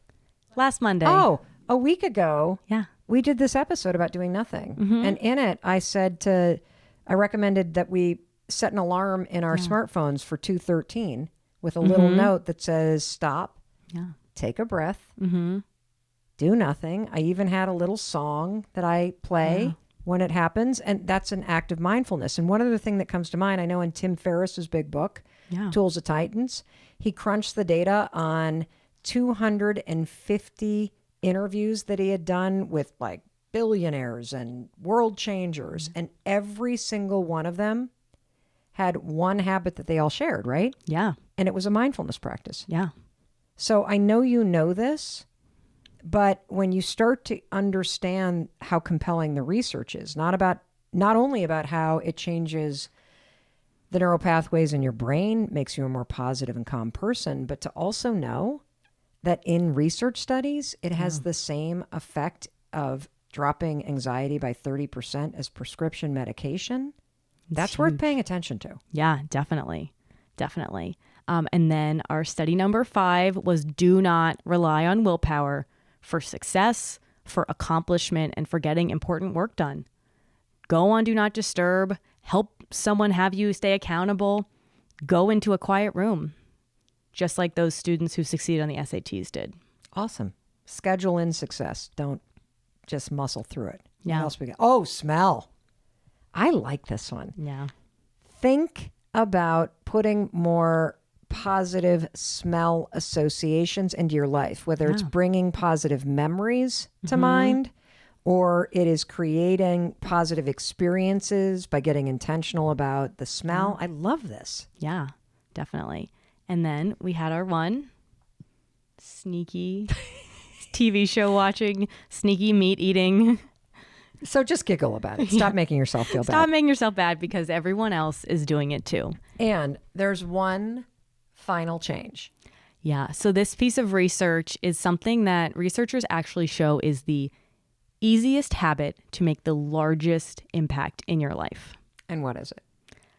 You can tell them what it is. It's being kind to yourself. This is so profound that I want to dedicate the next episode to just the research on how to be kinder to yourself, because this recent study I know, and the irony is, of all the things that you could change in the coming year, the research is conclusive that learning how to be kind to yourself as a daily practice has the single biggest impact on your happiness, on your meaning, on your sense of purpose. And the sad thing is, it is the one we practice the least. Yeah. And this is so important that the very next episode that we drop on the Mel Robbins podcast is going to go deep on the topic of being kinder to yourself, how to make it a habit, why it matters. And we are also going to do a bonus episode with it where we're going to take people's questions about it, because yes, let's squat down on the chair. Let's listen to the birds. Let's structure our study time. Let's get the smells going, people. Let's be mindful. Let's, what were the other one? What was the first one we did? See, I've already forgotten. The first one we did is around the random act of kindness. Amped up the kindness. Let's go. And kindness towards self is the biggest thing you should do, which is why we're going to talk about it in the next episode. And today's topic is something that on its face, it seems really obvious, but I didn't really get serious about this topic until, my God, a few years ago, really. And the topic that I'm talking about is your morning routine. And I love this topic because it is an example of how you can apply what we've already been talking about in the first 30 some episodes of the Mel Robbins podcast. Whether you've listened to the Mindset Reset or the conversations we've had with experts about anxiety or healing, or maybe you've dug into the very popular episodes that we've done about habits and motivation. Even when I talk about topics like manifesting, you're starting to get that Mel is one of these people that is very, very intentional about what she does, about what she says. And the reason why I'm that way is because you're not going to change your life by accident. You're not going to become happier by accident. You're not going to become healthier by accident. You're not going to make the money that you deserve by accident. When you make a decision that you deserve more, that you're going to do the work to create a better life, that singular decision will change your life.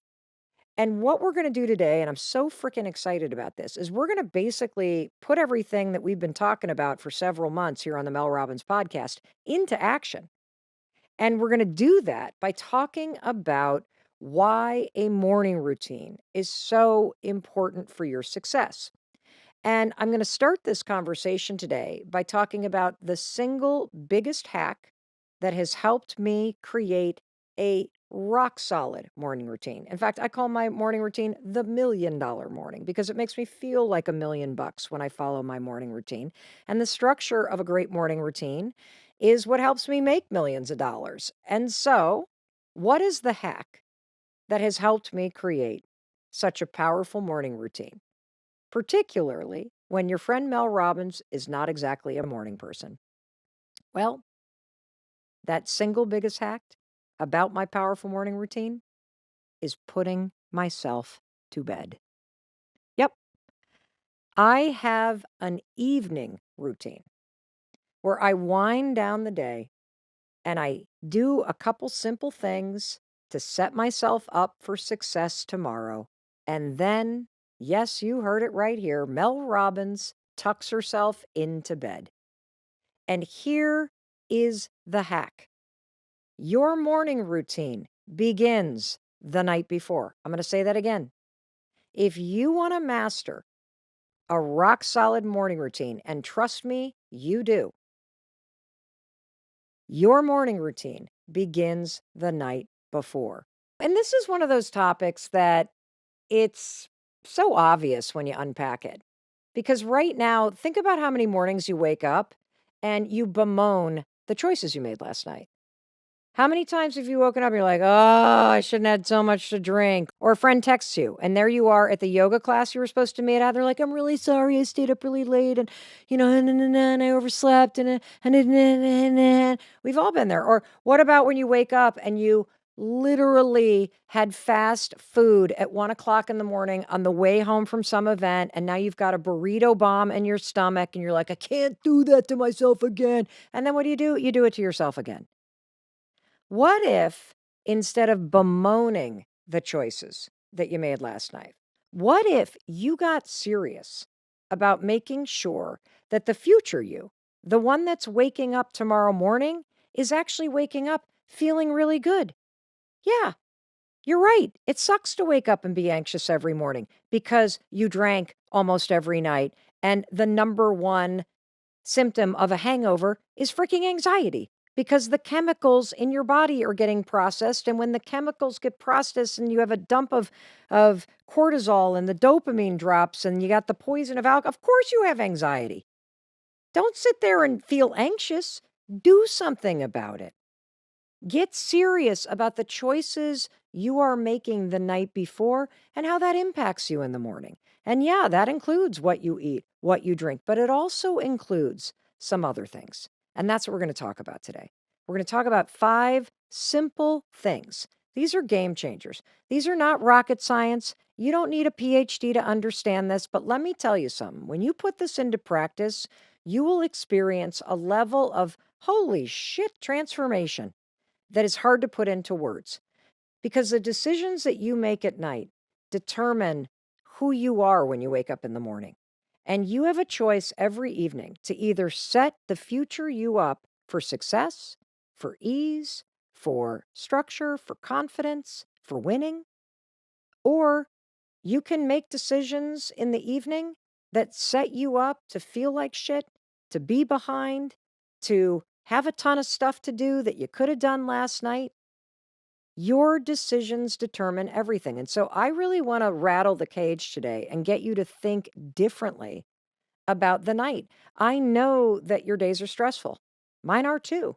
That's why so many of us engage in what's called revenge procrastination at night, which is basically this concept where you feel resentful of the fact that work took up your entire day, and now you're going to get revenge by mindlessly scrolling at night or plowing through a bottle of wine or doing nothing to set yourself up because you're tired or you're mad and you deserve to relax. I agree, you do deserve to relax.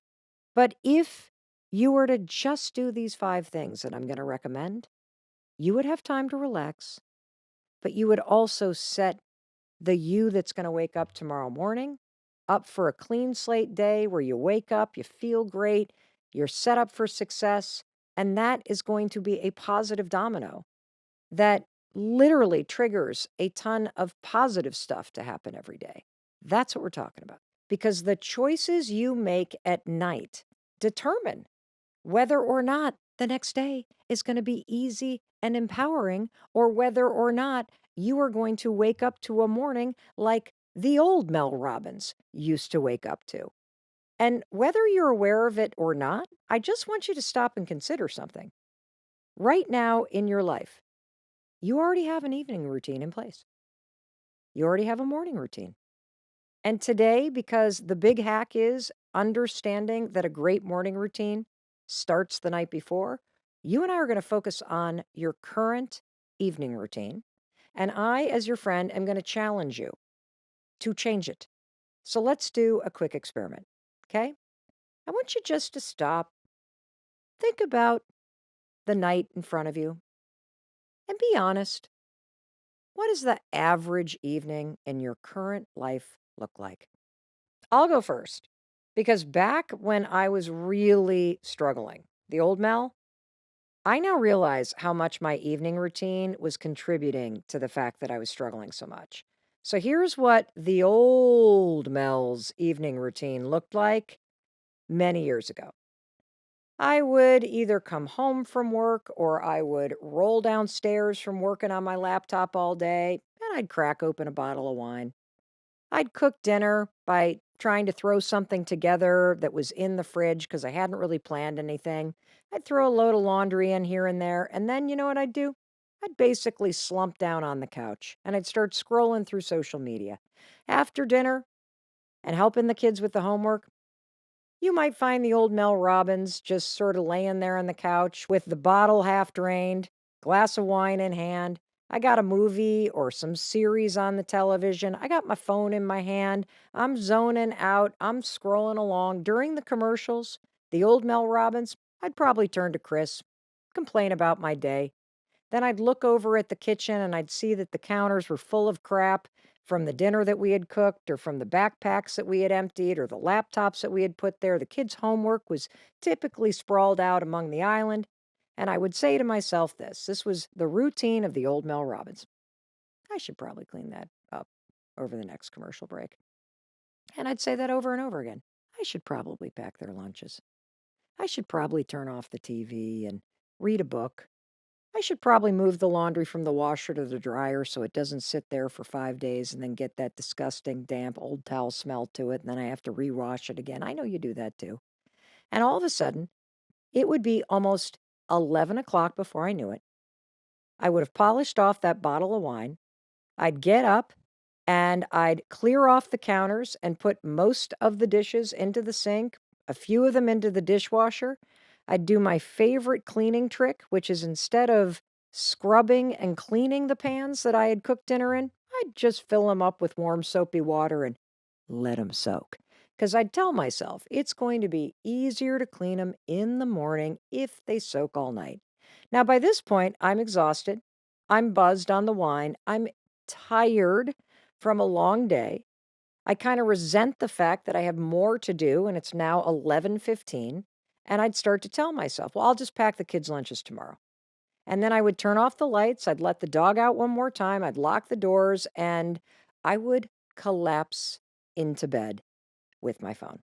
Now, it would take the old Mel Robbins a little time to fall asleep. Why? Because while I was laying there with Chris sound asleep next to me, I would scroll through my phone, I would check out social media, I'd read the news, and eventually I would zone out. And as I was lying there, I'd feel kind of annoyed that Chris had gone to bed earlier. He had already drifted off to sleep. And at some point, I'd realize, oh my God, it's like almost 1 o'clock in the morning. How did it get so late? For all my fellow procrastinators out there, you know, those of us who pulled all-nighters in college, who thought, tomorrow is a great day to pack the bags, to start my workout routine, to clean up the kitchen, to set myself up for success. Tomorrow is the day when the new me will emerge from my beauty sleep tonight. I will shake off that hangover from the bottle of wine that I've had. I'll pop a couple Advil and I will make a fresh start. Tomorrow is the fresh start. That was the old Mel Robbins.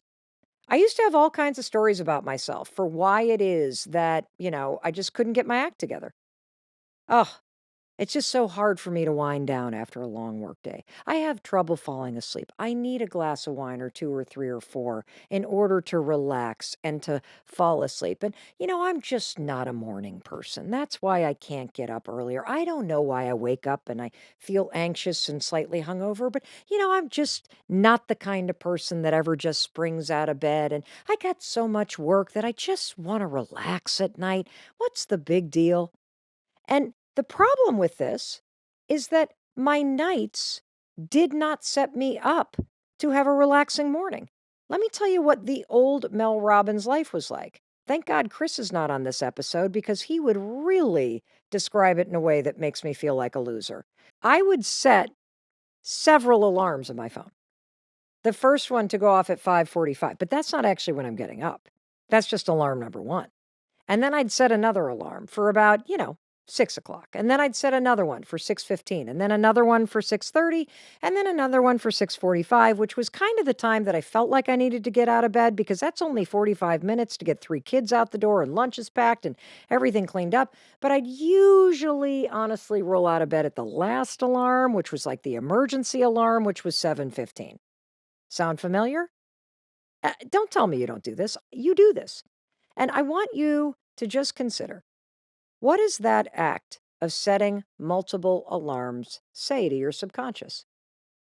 Think about what those actions communicate to you. I'll tell you what they communicated about the old Mel Robbins. Waking up is hard. Getting up is hard.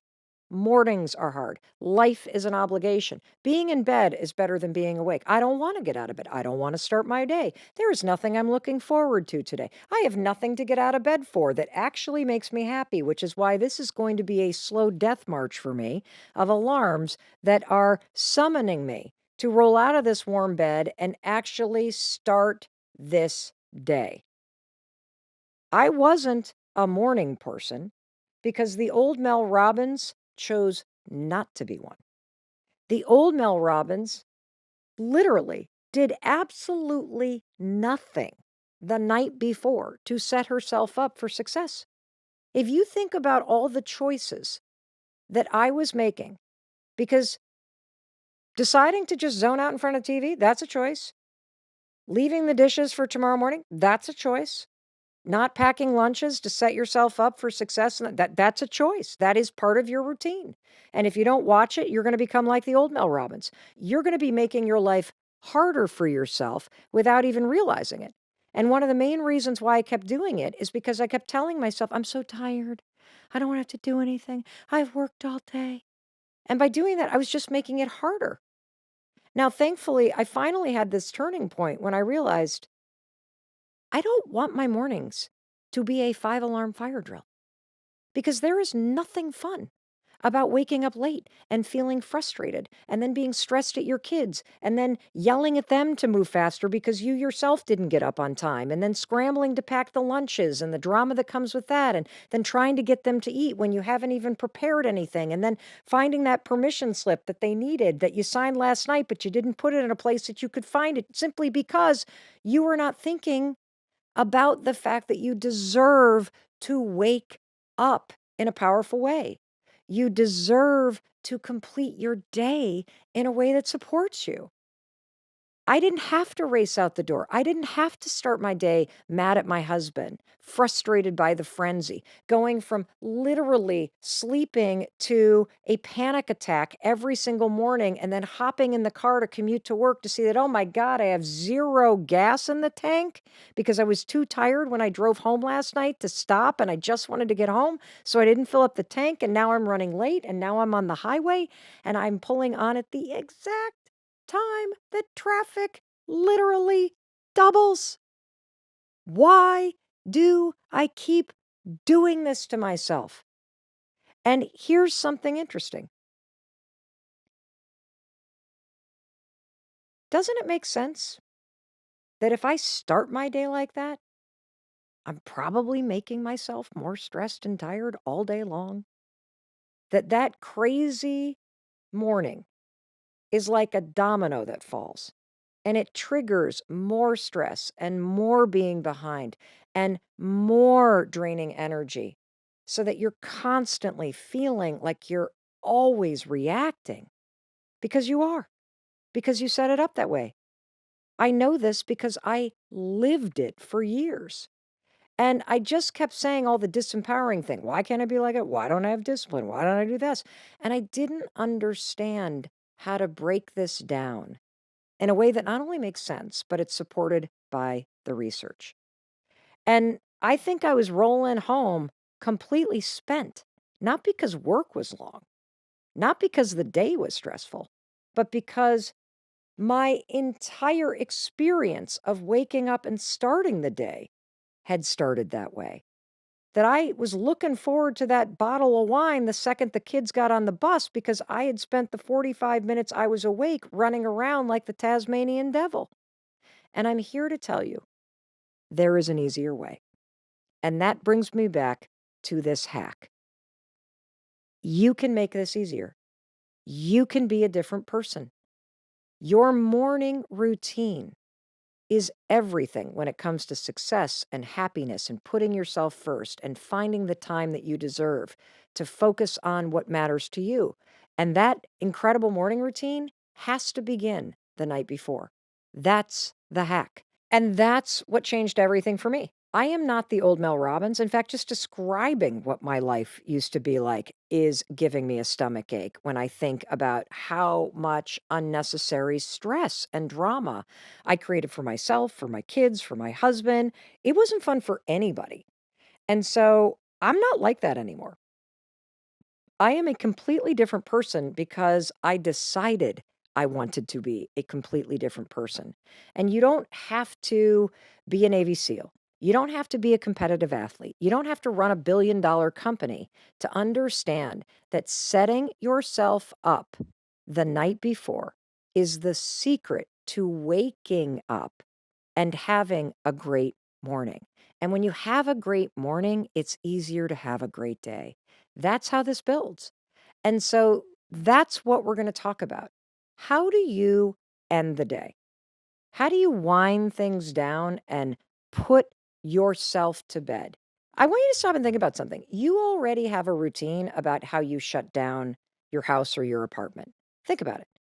Do you ever go to bed and not lock the door? No. Do you go to bed and turn the lights off? Of course you turn the lights off. Do you like make sure your pets are where they need to be? Of course you do. Do you shut the refrigerator? Yes, you do. Do you turn off the TV? Of course you do. All of these things that you do to turn off and shut down the house at night. You have a routine about what you physically do in your space or your home. You lock the front door, you turn off the lights, maybe you put your dog in a crate, you brush your teeth, you kiss the kids goodnight, you read them a book, you turn off the television, you put on your PJs. There is this shutting down that you do that is routine. You don't even think about it. And I think about it, it's almost like we're putting the house to bed. It's easy to think about the list of things that you do without even being conscious of it when it comes to your physical environment. What I want to talk to you about today is what are the things that you and I can do to help you do that emotionally and psychologically? And I want to give you one more example for why a routine is so empowering when you get very intentional about it. Have you ever gone to bed? Maybe you're feeling sick or you've been up too late or whatever, or your kids come in later and you wake up in the morning and all the lights are on downstairs? It's so disorienting. Because you're like, wait a minute, why are the lights on? I always turn the lights off. It's so weird when that happens. It feels like something's wrong. What if I told you you can get to the point where your evening routine and the series of the 5 things that I want you to do becomes so automatic, so easy that when you don't do these things, it's disorienting. That's how important this is. So, in just a minute, I'm going to walk you through the 5 things that the current Mel Robbins does every single night. This is my evening routine, and the philosophy behind it is all about making my mornings easier. It's all about setting myself up for success and creating a rhythm and a routine and a structure to my evenings that gives me a sense of confidence, that helps me set the Mel Robbins that's waking up tomorrow morning up for success and ease, and that also makes me an amazing sleeper because this routine and the structure of it signals to my subconscious brain that we're winding down here. Just like we lock the front door and it's time to go to bed, we're turning out the lights, it's time to go to bed. You are going to do a series of things that signal to your brain and to your mind that it is time to turn it off and to tuck yourself in. Like, I think a lot about how when I was growing up, I had a very, very strict bedtime routine. My parents were not dummies. They did not want me up late. There was no negotiation. After dinner, we had to go right upstairs and we got into a hot bath. Why? Well, because we were dirty, but also because it makes you kind of drowsy, right? It's sort of like you just do it every night. It's signaling to you, the kid, that, okay, we're in our evening routine now. We're getting into the bedtime routine. And then I'd pull on my little footed PJs and I'd zip them up and we get a little bit of time downstairs to either play or watch one TV show. And then what would we do? We'd be right back upstairs. We'd be getting a bedtime story read to us. And then our parents would tuck us in, kiss us on the forehead or the cheek, and we were going to bed. That bedtime routine became this rhythm that created safety and structure and ease, something you can depend upon. And so I want you to join me in getting serious about your evening routine starting tonight. I want you to embrace the fact that your mornings will be 100 times better if you set yourself up for success starting tonight. This was about 14 or 15 years ago. So we're talking 2007, 2008, correct? Mhm. In my opinion, Jamie Kern Lima is the reason why we have this real beauty movement. There always has to be the first person, and she was it. So when you look around the internet and social media and you see people doing naked faces, that was not something people did in 2007. It was all airbrush. It was all perfection. That was the beauty standard. There were no plus size or curvy models. That was Mhm. not a thing back then. And so you've got a woman who is sitting in Seattle, who has no experience and no money, deciding that she is going to not only figure out how to create a makeup line for people who have issues with their skin, but that she's going to do something nobody has ever done, which is put real, normal people like you and me into her campaigns when she finally gets this figured out. And she's going to show people what her skin actually looks like in order to sell it. I mean, that was a revolutionary idea. She was the first. And I'm telling you this because you could be the first. You have something inside of you that is a problem, something that you can solve. And you could be the first to change the way that people think about an issue. And so, Jamie, let's pick up the story because how do you go from this aha moment, like, oh my God, oh my God, oh my God, to doing something? Because I Yes. think some of us have aha moments, right? Yep. And then we But we doubt don't him. do anything. Yes, because we doubt him. We Yes. doubt him. We think like, oh, someone's already done it. Yes. Or oh, whatever. First of all, if you're out there right now and you think, oh, you have an idea or a way you want to show up in the world or someone else you want to help, but you think, oh, someone's already done it. Literally, there's only one of you in the entire universe, which by definition means no one has ever done it the way you're going to do it. So Mm. when I launched this, Say that again, Jamie, for the people that are like, whoa, whoa, whoa, kids, calm down. Wait, Jamie just said something. I was doing my dishes. Say that again. Talk about the fact that this matters. this is huge because I think the biggest reason we talk ourselves out of things is we think, oh, someone's already done it. Yes. Someone's already done it before, who must be smarter than me or more talented or more whatever it is than me. And what I have learned and then proven, and I want to tell you too about I'm going to get so excited, Mel, because no, when you do this thing, like don't be shocked then when there's millions and millions of rejections and people don't get it, right? Because it's never been done before, right? Oh, Because yes. there's only one of you. There's only one of you doing it the way you're going to do it. But just to recap that, there is literally only one of you in the entire universe, right? And so if you are going to show up to this world authentic, that means whatever you do, if it's authentic to you, it's actually by definition, it's never been done before, right? And so when you show up that way, don't be surprised if not everyone gets it right away. Or, in my case, all the experts I put on pedestals all said no. That this idea of how I wanted to connect with women, they thought it wouldn't work and they thought I wouldn't therefore make them any money. But can I ask you a question Yeah. real quick? How did you go from the aha Yes. to starting? So what did Yes. that look like? Like, because I Yep. think like if you're in this space where, let's just use an example. You've never actually, you don't know the first, you have this thing about catering that you Yep. just can't get it out of your head. You want to do these events, you've never actually done this because you had never Yes.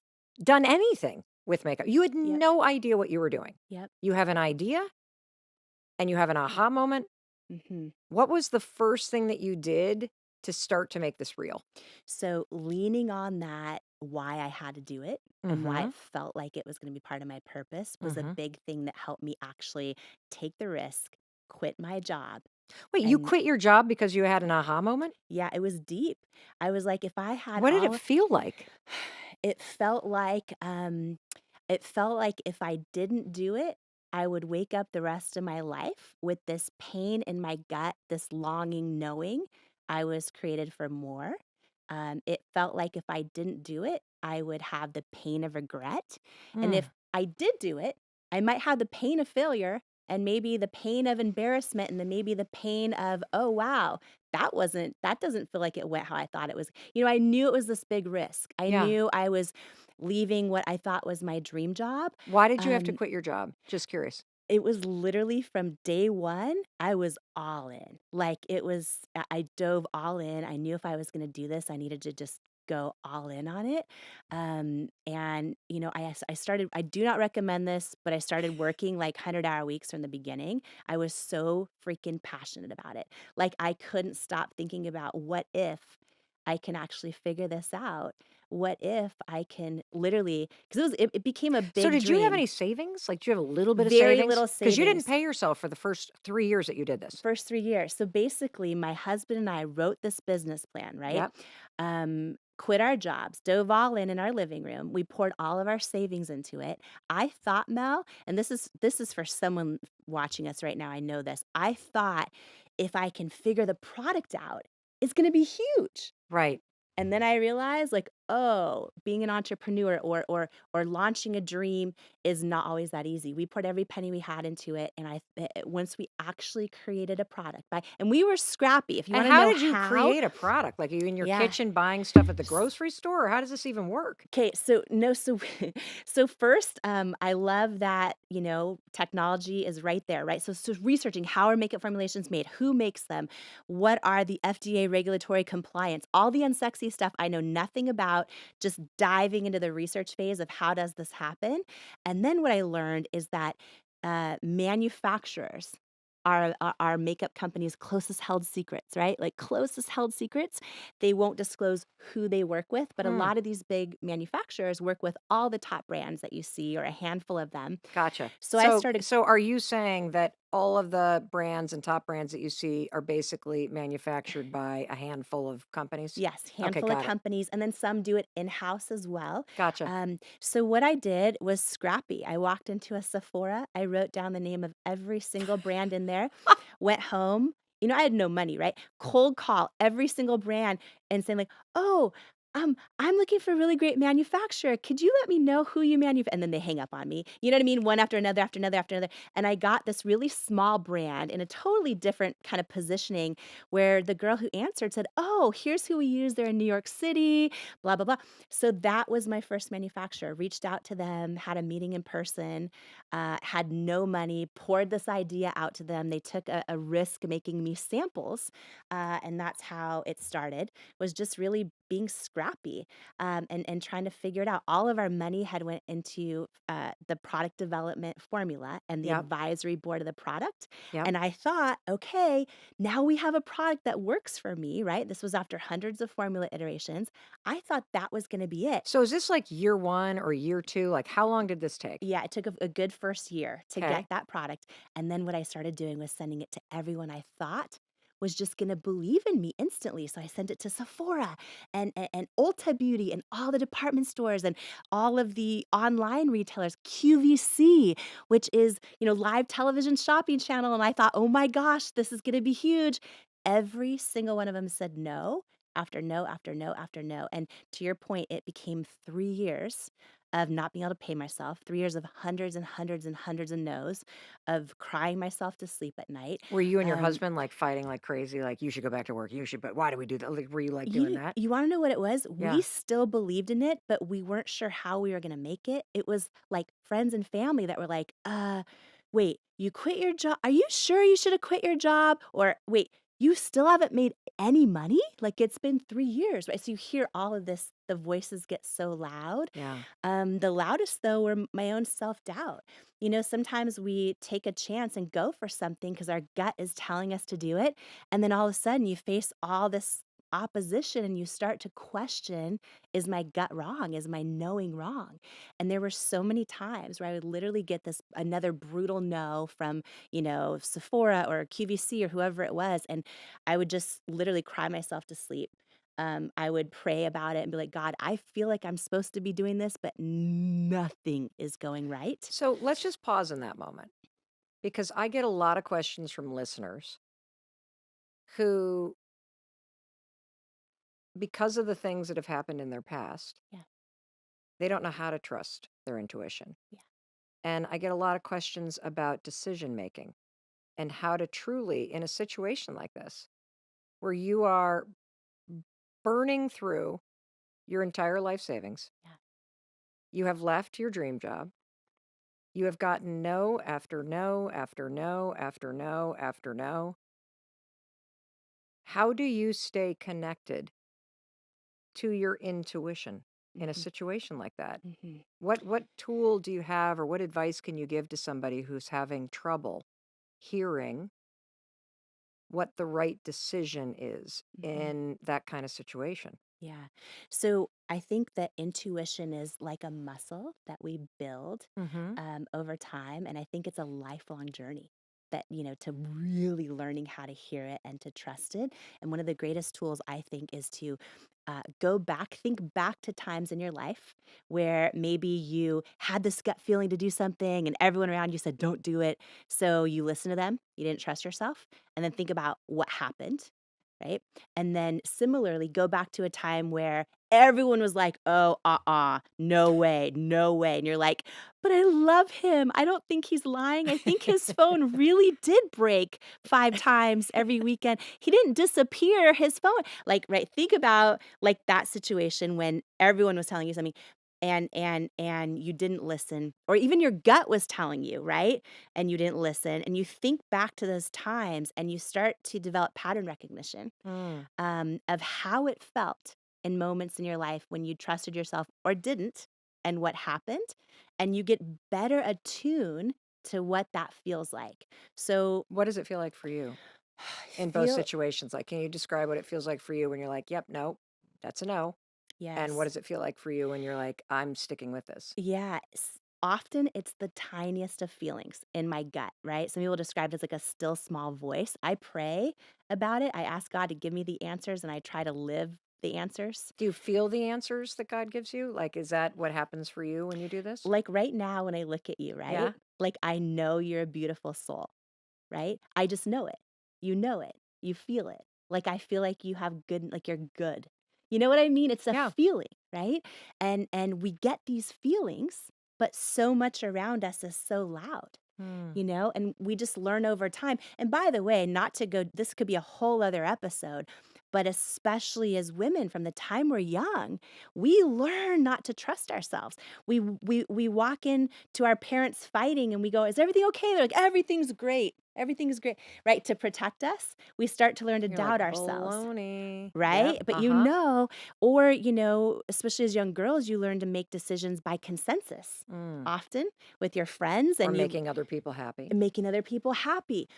People pleasing. We're rewarded for pleasing everyone else and almost ignoring what we feel. So if you're someone who's an adult right now going, I don't even know how to hear my own gut or trust myself, that's why we've been trained out of learning how to do it, right? So it takes intentionality and really deciding, oh, you know what? I'm going to put in some time, even if it's 5 minutes a day, just to thinking about moments in my life where I trusted myself, where I didn't. And if you don't remember any of them, start now. You know what you just inspired me to think about? Hmm.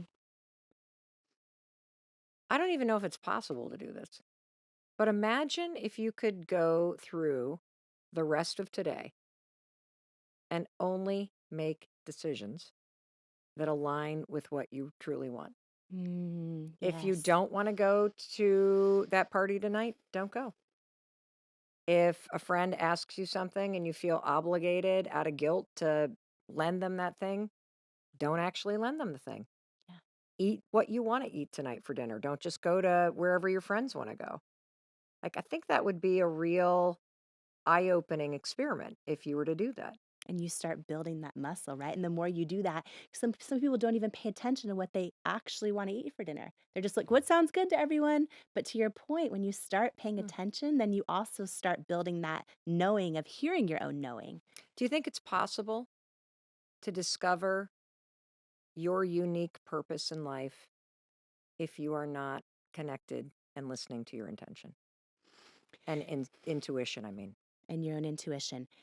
Here's how I think I think it's way more likely, and you're going to actually discover more than one purpose often if you're really tuned in to your intuition and you're intentional about it. But what I'll say for someone who feels like they can't hear their gut but they still want to find their purpose, a friend of mine, Rory Vaden, says that you're best positioned to serve the person you once were, right? Trent Shelton, our friend, says one day the things you're going through right now will be the things you made it through. Yeah. And what I would say to someone listening right now is look at something in the past that has broken your heart, that has caused you grief, that has been something that you care deeply about, whether it's positive or negative, that you've gone through, something you care deeply about, or maybe pain you've gone through, something you have made it through. I believe often when we go through the hardest times in our life, Yep. it's for one of two reasons. What are they? It is to either equip us with the strength we need to carry the weight of our success that's to come, to carry the weight of our purpose that's to come, or we've gone through these horrible, unspeakable times, things we would never want to happen to us again in our life, because we're actually going to get our greatest source of fulfillment and purpose by one day helping someone else who's going through them. I And love that saying that you're best equipped to help the person you used to be. yes. Hey, it's Mel. Thank you so much for checking this video out. And if you like this one, I have a feeling you're going to like this one too. I'll see you there.